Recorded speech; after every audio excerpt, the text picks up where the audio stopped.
We have two more talks. The first is by Borinsky from Zurich, probing the non-perturbatively with tropical Feynman integration. Yeah, thank you. And yeah, also thanks for organizing this very nice event. It's very good to see that many people, again, finally in 3 and not 2 dimensions. So it's really fantastic. So I'm going to talk about also this fact that I'm giving a black box talk indicates that this is a bit of I might be a bit different from the different tack from the rest of the talks from today and yesterday. So I'm going to give a longer motivation for this. But in the beginning, just to mention, this is based on work from 2020 by me. And then there was a work with Sattelberger, Anna-Laura Sattelberger, Bernd Stumpfels, and Simon Thelen in 2022, where we extended this work on tropical integration to toric varieties. And more recently, there was a paper with Henrik Munch and Felix Telander, where we applied this tropical Feynman integration also to integrals that are relevant for collider phenomenology by integrating Feynman integrals over Minkowski space. And this, what I'm actually aiming for here, like probing this non-perturbative, is a work in progress with Andrea Favorito, who's a master student, a former master student, now a PhD student at ETH Zurich. And in his master thesis, he did some of the computation that I want to illustrate later on today. And yes, so what's the motivation? So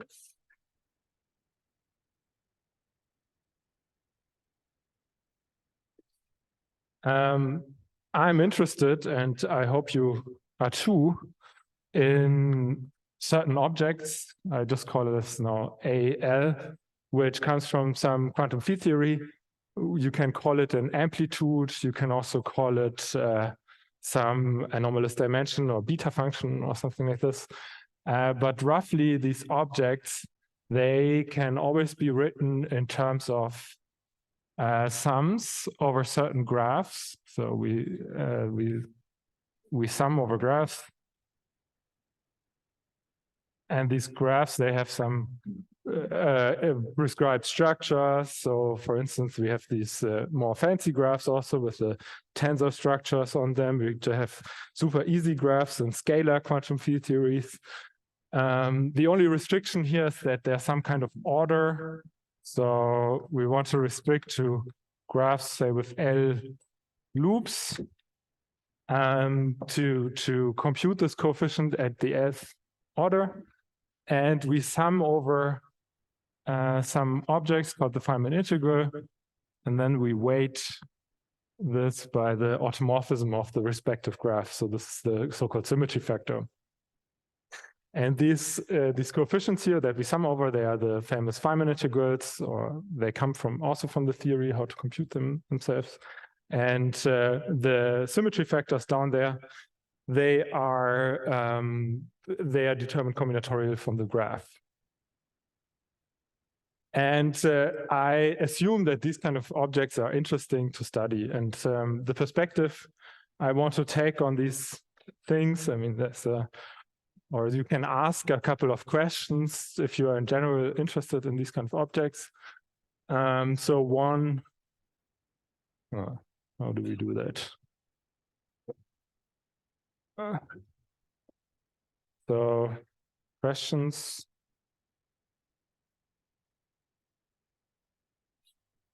The first question is like the obvious one, like what is the value?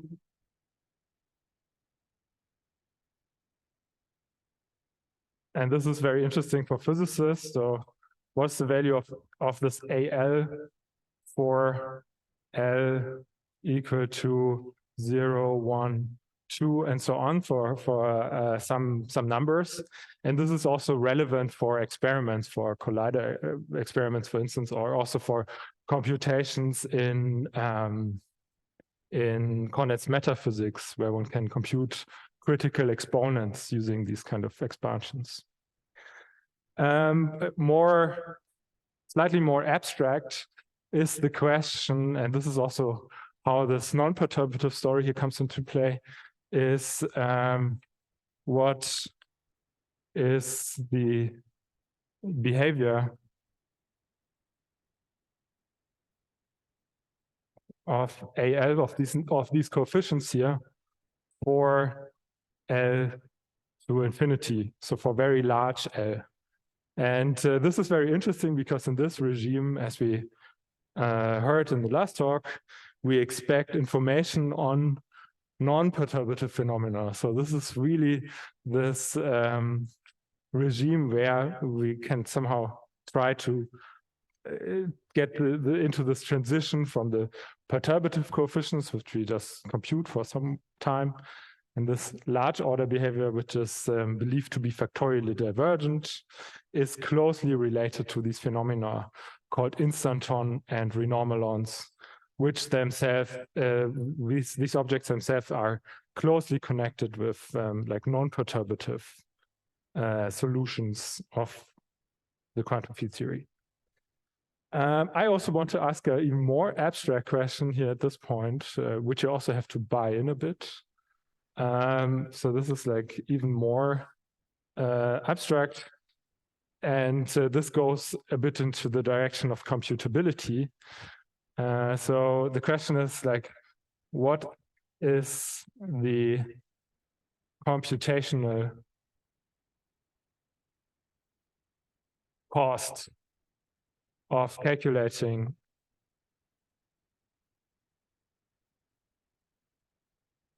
AL for large AL? So in complexity theory, one is interested in the complexity of a computation for some parameter that is large. And in this case, because these kind of expansions here, they govern physical phenomenon, it's interesting to ask the question, like if we would say we are interested in a specific observable here from some quantum field theory, like the correction to the anomalous magnetic moment of the muon, and there's some alien civilization that forces us to compute this value here up to so and so many digits. The question is then, could we do it by using all computers on the planet in a finite amount of time, or would it be impossible? So these kind of questions, they can be answered by looking into the computational complexity of computing these kind of coefficients.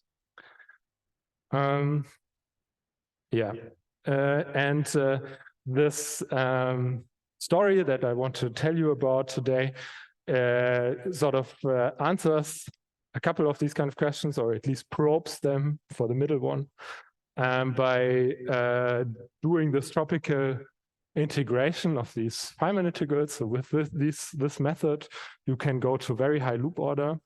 Also in 4 dimensions, for instance, in phi to the 4th theory, one can go up to 17 loops. And this way really, like at least empirically answer these kind of questions, definitely answer this computability question, and also answer this question here for the low order coefficients. And these low order coefficients are then already very high, because you can go, I don't know, maybe up to 15 with this tropical integration. And the story is also quite beautiful mathematically, because it makes use of very nice combinatorics that is hiding inside of these integrals, and also very nice geometry, or tropical geometry. Yes. So this is what I wanted to give us a little introduction.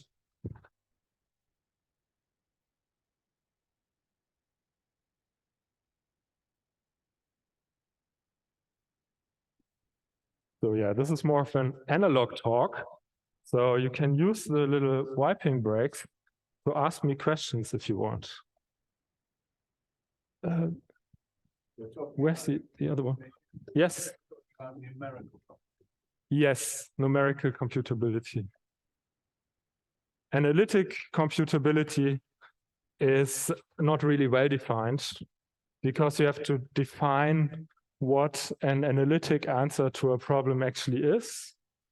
And this is not a well-defined problem, unfortunately.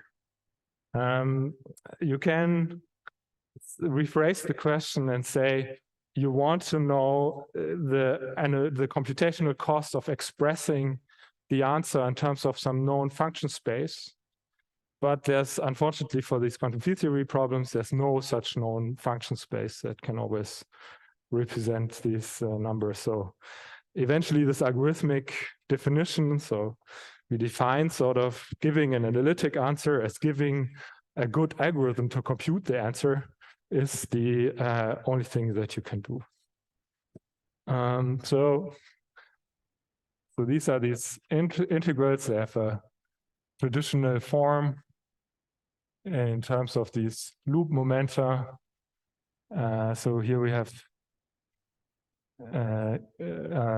we integrate over Minkowski space, say in 4-dimensional space, and we have an integrand that then consists of some propagators, some denominators. These propagators, they are some quadratic forms in masses and momenta, possibly also external data that comes in. And there's also causality issues coming into these kind of stories. This is what we tackled in this new paper with Henrik Munch and Felix Zelander in the beginning of the year. And yeah, so these integrals, they can be functions of some external data. It doesn't really matter.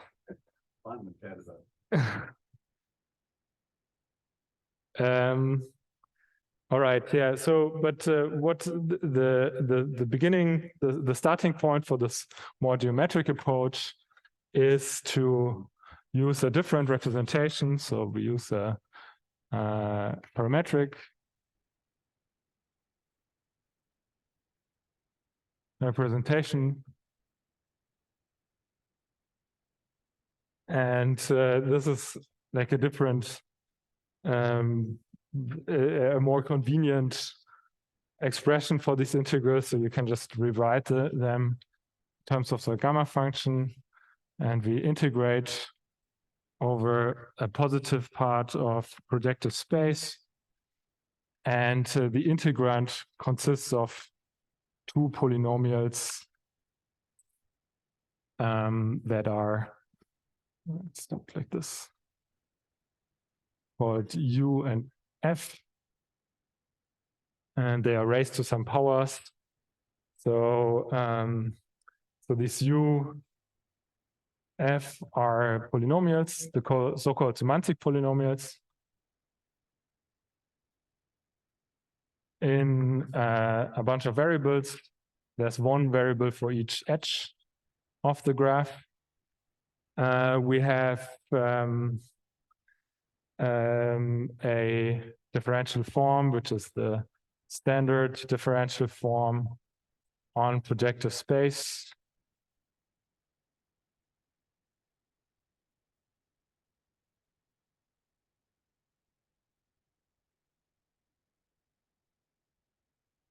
And we have, as integration domain, we have also projective space. So this is just X and we are in E-1 dimensional projective space, and all these homogeneous coordinates are supposed to be positive. So and this object is also called the projective simplex, over which we integrate. And the advantage of this form is that this integral is therefore just an ordinary integral over compact space. So this omega is also something that we can write down. Sorry, I almost forgot that. So this omega is the number of edges of the graph minus the dimension over 2 times the number of loops of the graph. And this should completely describe these integrals. And what you see, what the advantage here is that in contrast to this representation, we here integrate over d-dimensional space, which is a bit annoying, especially if you want to put d to be some non-integer value. And here we can just put d to any value we want in principle, because it just enters the integrand as some parameter, an ordinary parameter. So this is a nice, honest integral. So it's a bit complicated with these polynomials here and so on. But the question is now, why can't we just plug this integral into an integrate in Mathematica or something like this, and then evaluate it and just make, I don't know, a computer do the job. So why, yeah, what's the whole fuss about this? These Feynman integrals are about. So these integrals have a reputation of being very complicated to be evaluated. There are many people who partially work like on an integral by integral level. So for each graph, people try to crack the integral and get an analytic expression for them. But yeah, so evaluating these integrals is generally very hard. And it's not only hard analytically, where you want to find like some closed form expression for the value of the integral, it's also hard numerically. So you cannot just plug this into a black box integration program in Mathematica or something and get a good result. And the problem are singularities of these polynomials, of this u and this f polynomial. And yeah, I can give an example of this maybe.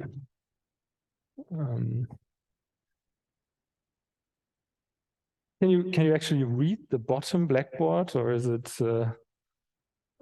does it work also for the people more in the back? So, okay, we can use it. That's a bit more.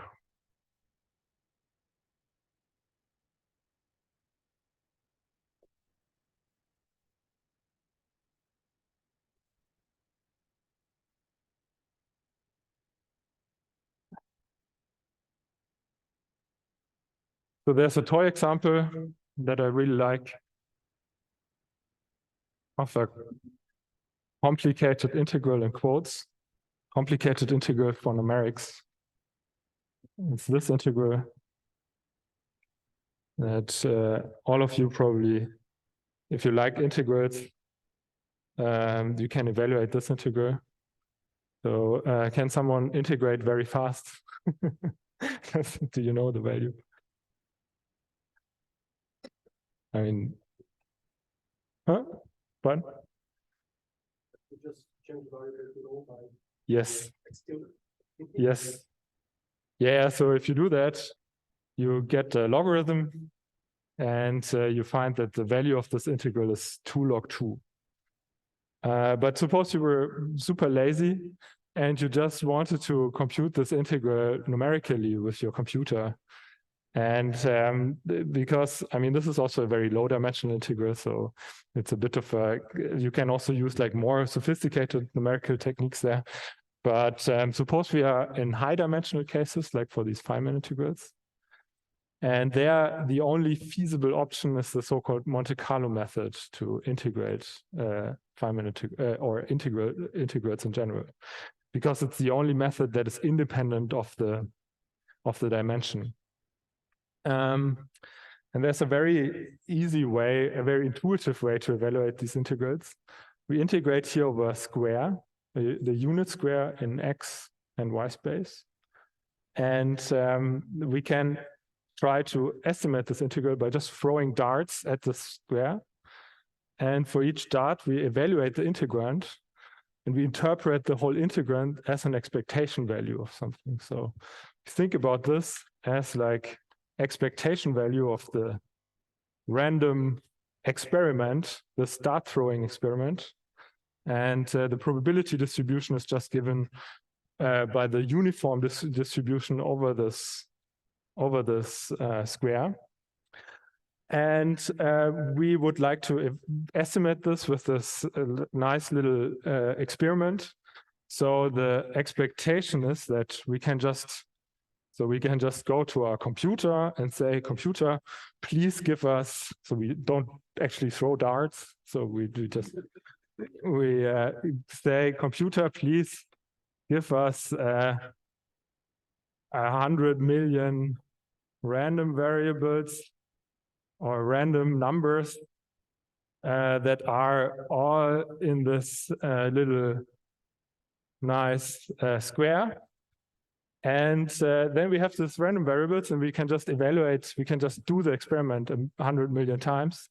And what we expect is that the average, this average value here, this expectation value, sorry, it can be approximated by actually averaging over all these little experiments. So we just plug this value here in the integrand. Unfortunately, if we do this, we are just going to get garbage from the computer. So do you know, does anybody, some statistics experts? Exactly. We didn't take the variance into account in the problem. And here, so what's the error here in this problem? So we know that of course, this is just in quotes here, this is the error that we make after like capital N many points is, of course, we have this famous 1 over square root n scaling, but in the numerator, we have the square root of the variance of the problem. And in this case, the variance can be easily computed. The variance is just, I mean, it's dominated by the integral over this little square again. But we need to square the integrand. And this is, of course, infinite.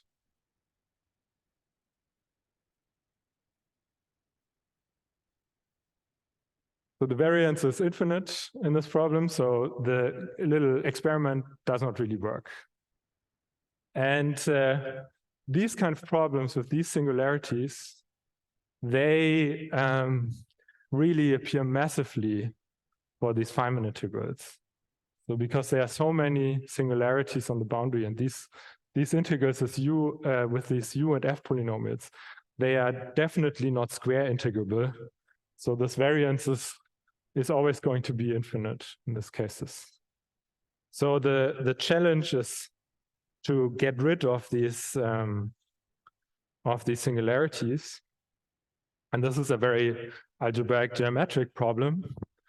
And there's actually a theorem that tells you that you can always get rid of these kind of singularities. So in this example, I mean, there's like one way to get rid of the singularity is just to change coordinates.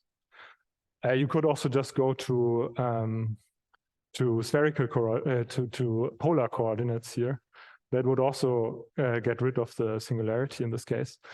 You would mess up the other bounds of integration in this case, but the only thing is that you need to know is that you can always find local coordinate changes that make such a singularity flat, which is effectively integrable. So we have to split our integral into different regions, so to say. And in each region, we choose different coordinates such that the singularities vanish. And yeah, so this is a procedure that is known from algebraic geometric applications. It was worked out by Hironaka in the 60s. There you can always perform these kind of blowups if you have some algebraic integral like this one. But there's actually a way to cheat your way around this hard work of resolving all these blowups. And this this shortcut is tropical geometry, or is sort of facilitated by tropical geometry. Yes. So for the rest of the talk, I'm just going to explain to you how to solve this problem and to integrate these Feynman integrals using exactly this Monte Carlo method, effectively, up to arbitrary high dimensions, or not arbitrary, but in comparison to other techniques, very high dimensions of the integral, not of the space-time. So the dimension of the integral is not really related to the dimension of the space-time. That's a cool thing about this Feynman integral approaches, that you sort of decouple the dimension of the space-time from the complexity of the integrals.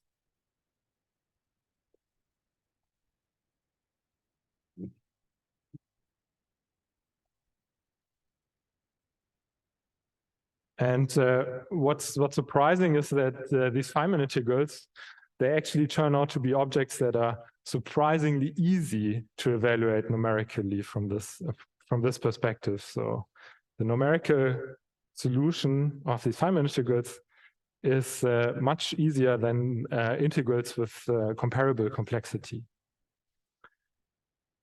All right, so the solution is tropical geometry, and I'm just going to give you an idea. So if you have some polynomial, we can always write it in terms of a sum over some index set, and we have some coefficients, and for each coefficient we have some monomials. And so these k here are some multi-indices, say. Now we define something which I call the tropical approximation. So this is the trop approximation.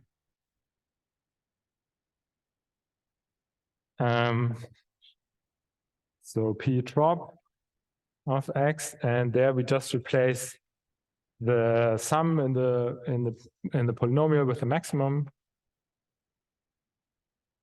and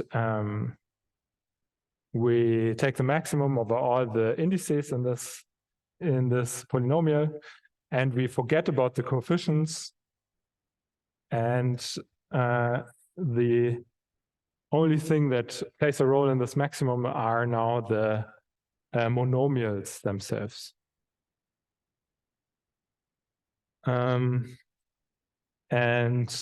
So this kind of way to treat the polynomials, it's actually not quite the way it appears in tropical geometry in general.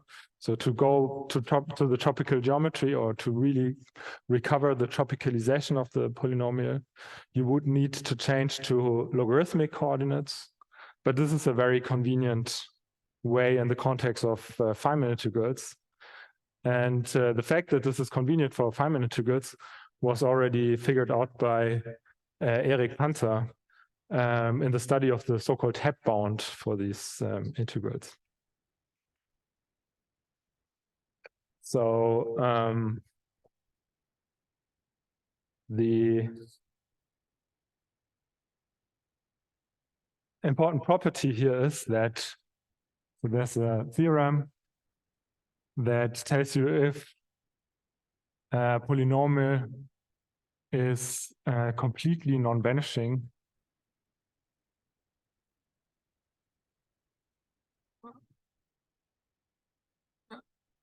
on p larger than 0. So that has a meaning, but for us here, it's just sufficient to think about this as a condition that this polynomial may not vanish in the interior of the simplex, of this projective simplex. Is there a question? I don't know. So in this case,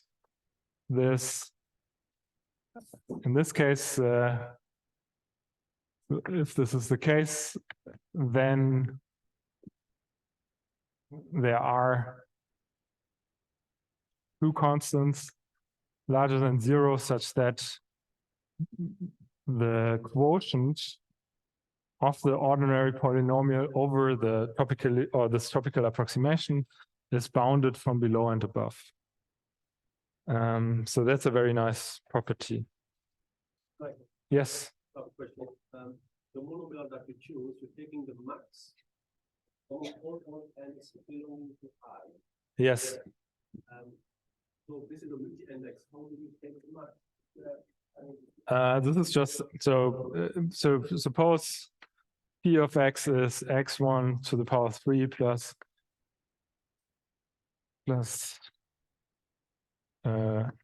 something like this, some polynomial, and we can have some coefficients here, imaginary I or 2 or something like this. We forget about the coefficients, and p trop of x is just a function which picks the maximum of x1 to the power 3 of x1 to the power of 2 times x2 and x3 squared times x2. Just pick the maximum of these three monomials. So it's a piecewise monomial function. It's not a specific maximum that can be directly evaluated. The maximum must stay there. It's not a differentiable function anymore. It's continuous but not differentiable. It's only piecewise differential, piecewise monomial. Yeah, so now we can apply this to the Feynman integrals.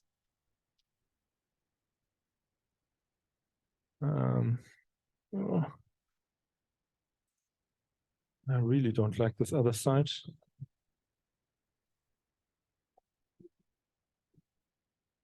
Yes.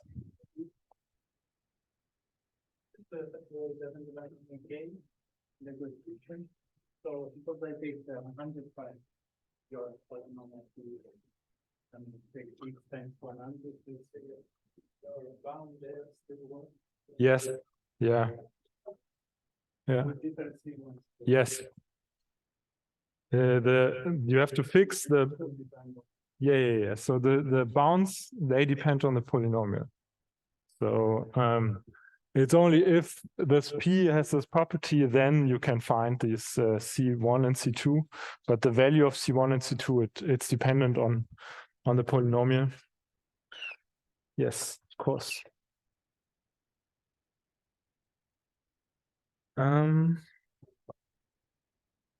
Yeah, so how do we apply this to the Feynman integrals?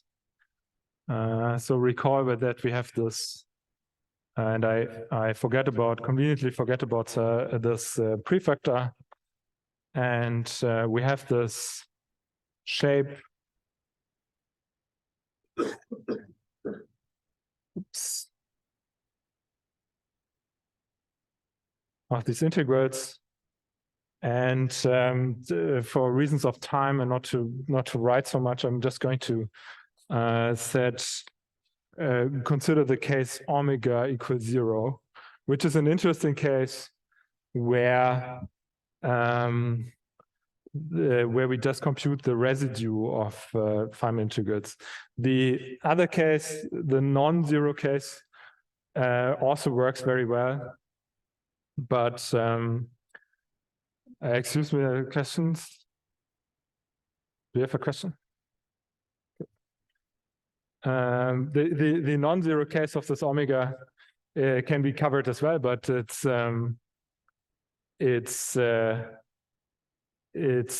just more cumbersome to write it down now on the blackboard, and it's not really that much more complicated because you just have to add another polynomial to the story. So the idea is pretty simple. So we just start with the integral, and I forgot. So I wanted to set this omega to 0. So this term here disappears. Everything becomes a bit easier to write down. And in this case, we just insert a 1, and we insert the 1 that comes from this tropicalization of this U polynomial.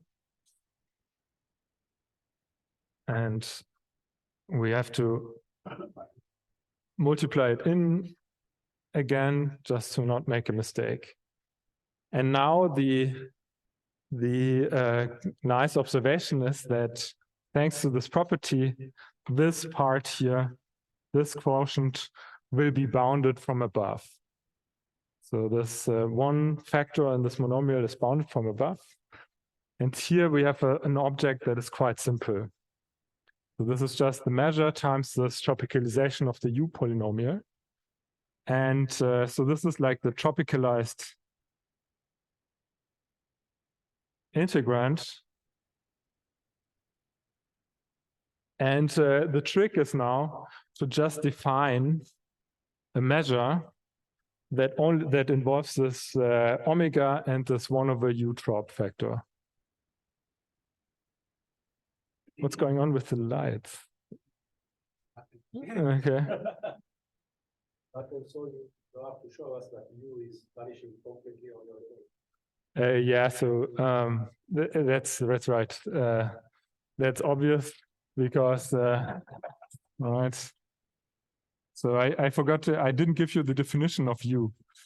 Unfortunately, you have to believe me that I'm not going to explain why it's like this, but this is the definition of U. So you sum of our spanning trees, and for each tree, and in this case, it's kind of obvious that this is always larger than max. Yeah, so this is bounded from below by the maximal term of the sum. All the coefficients are 1. In this case, it's obviously not completely non-vanishing on the interior of the simplex. So if we have all these variables non-zero, this is never going to be 0. Yeah. You're throwing away the interesting part, and it depends upon the kinematic. This is something that is a bit more tricky to actually explain properly, and it's just complicated. And yeah, you can ask me the question like if I'm through with the talk, how to do that. Yes. So this is the topicalized integral grant, and the idea is now to just define something which I call mu trop. Which has some conveniently chosen normalization constant, and besides this, just consists of this tropicalized measure, tropicalized polynomial U, and the usual measure omega. And this normalization constant is just chosen such that the integral over this mu trop thing over this projective simplex is 1. So the U trop is a positive form on the simplex, and this mu trop is also a positive measure, and in fact it's a probability measure on our projective simplex this way. So this is a definition of just something of this measure. We can also just use this to rewrite our Feynman integral as this normalization constant times the integral over the projective measure, projective simplex. And we integrate over this tropicalized measure mu trop. And the integrand is just U trop to the power of d half. And now we see that this is just something which is very nice because we have here a probability measure. We have here something which is bounded by some constant.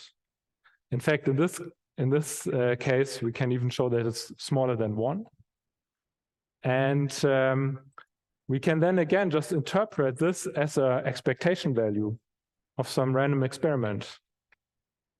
We interpret this as a random experiment where we take the value of U trop over U to the power of d half, and we take as a probability distribution this mu trop on the simplex. This is just an honest expectation value.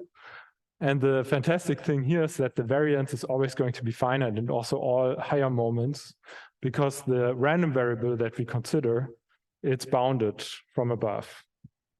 So we can immediately tackle this here with a standard Monte Carlo approach, and we don't run into problems. The only thing that I swept under the carpet here is the sampling from this measure mu trop. So we need to be able to go to our computer and tell him, please computer, give me 100 million samples from this measure mu trop.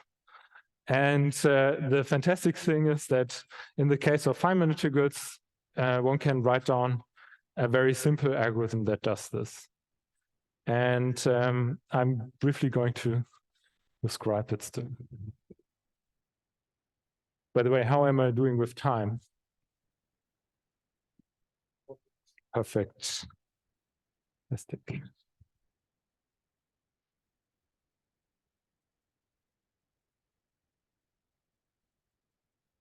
It gives also a bit of a mysterious vibe to the whole talk with this light show behind it. Should be, maybe I should perform also a magic trick. Feel like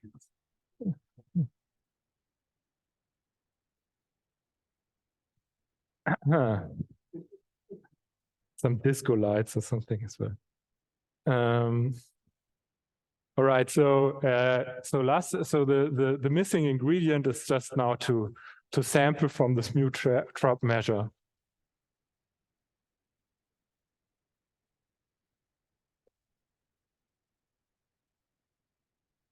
And there's a pre-processing step to this algorithm and a sampling step. The pre-processing step is simple. One has to make two tables of some information, combinatorial information on the graph. So we need to compute a value, a function, omega of gamma, and this is a function on all subgraphs of our graph. So for each subgraph, so gamma is some subgraph of our Feynman graph that we are interested in. For each subgraph, we take the number of edges and we subtract d over 2 times the loop number of the graph. So this is just the superficial degree of divergence of the subgraph. So this is something that we need to compute. Then there's another object we need to compute for each subgraph, and this is defined recursively. So recursively, we compute for each subgraph gamma the sum over all edges of the subgraph. And in each summand, we just take the value of this j function of the graph where the edge e is removed. And we divide it by this omega value of the edge e removed. And there's a terminal element. So we have to start the recursion somehow with the empty subgraph. And we just define all these two values to be 1 to kick off this recursion. So this way we can compute this table here, J table for all graphs, subgraphs. So this table here gives rise to a probability distribution for each subgraph. So for each arbitrary subgraph of our graph G, we have a probability distribution, which I call P gamma E. And this is just given by this J of gamma, and then J gamma minus small e and omega. Just to be sure, Michael, the subgraph you are, is it a spanning subgraph, meaning that you're taking all the vertices always? Yes. Okay. The subgraph is only described by the edges it contains. So there are 2 to the power of cardinality of edges many subgraphs. You have to be careful with complexity at that moment, right? Right. So this is the problem. This is the reason why you can only go to like 15 and 17 loops, because these kind of tables they blow up with time. But if with moderate loop numbers like 10 or so, you have 2 to the power of 20. So if you have 20 edges or something like this, and then 2 to the power of 20 is 1 million, about 1 million, and that's nothing for a computer. So that's very manageable. So this is like the most manageable exponential growth you can still have in this kind of business. But yeah, you're right. So that's a good point. So we have this distribution now on the subgraph. For each subgraph, we have this probability of the edges. So we can just check if we sum over all the edges of our graph and we sum these probabilities here, we just get 1. Just by definition of this table of these numbers here. So this is just a probability for each subgraph. And now we can go to the sampling step. So the sampling, it just starts with a value, kappa, which we just initialize to be 1. And we start with a subgraph, and we just initialize the subgraph with the complete graph, which we want to start with. That's the start situation. And then the first step is to just so draw a random edge from the subgraph, and we do it with probability P gamma E. We have this nice probability distribution for each of our subgraph, and we just use it to we throw some unfair dice, which has probabilities of giving the respective edge with this distribution, and then we get some edge out of this. So we fix some edge first of all. Then the second step is just to fix one of our parameters for our integral. So we want to recall that we want to sample like some position in the projective simplex. And what we do is we just fix the ETH, so the value that the value of the edge that we sampled to this variable kappa that we initialized before. So that's the second step. The third step is to then take this edge E and remove it from our graph.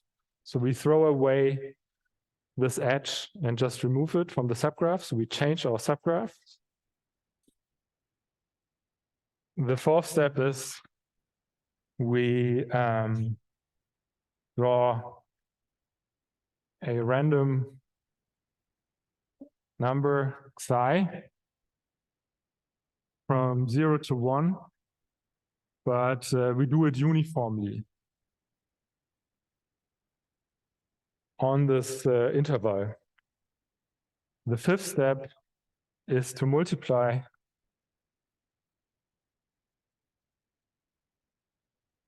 kappa with something. So we just multiply this kappa with this psi to the power of omega of gamma. So this makes this kappa a smaller value. So we decrease kappa by this psi value that we sampled uniformly between 0 and 1. So psi to the power of 1 over omega of gamma is also some value with this between 0 and 1. And if we just did this, we just go back to 1 until this graph is empty. And if if we went through all edges, so if we removed all edges iteratively from the graph, then we have a complete set of parameters, and we sampled like one value inside the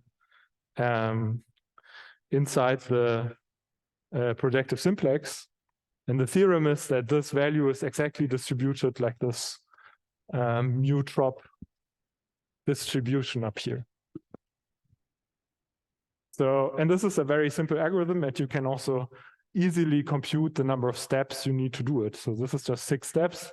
You have to make these 6 steps for each edge. So you get a nice polynomial time algorithm to do the sampling. You of course have to compute these tables before. So this is where the exponential scaling goes. So we have e to the power 2 to the power of e many steps that we need to fill these tables recursively, just because these tables are so large. What actually is the problem here is that computers don't have that much memory at some point anymore, because you need to store these tables in memory. So I use this to integrate Feynman integrals in phi to the 4 theory up to 17 loops that have 34 edges. And then these tables here are about 500 gigabytes. And yeah, so I didn't have a computer with a bigger RAM. And so the problem is that you need these probability distributions here that come from these tables. And you want to make the sampling here very fast. So you need to have these probabilities here stored in the memory of your computer to do the sampling fast. And yeah, so using this algorithm, I did this with Andrea Favorito to look into the distribution of Feynman integrals, but there's actually a much better application of this by now. So this is by Paul Baldoff a couple of weeks ago. He did a systematic analysis using this algorithm of Feynman integrals or in phi to the 4 at 15 loops using this algorithm. And yeah, so there's also with Andrea, we did a bit of so this is still going to be a paper, but it was mainly Andreas' master thesis again, also to just do this empirical sampling. So going back to the beginning, so what we then want to look at are these sums of a graph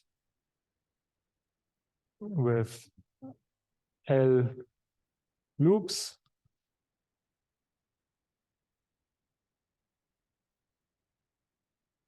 And we want to estimate this number here at high loop order.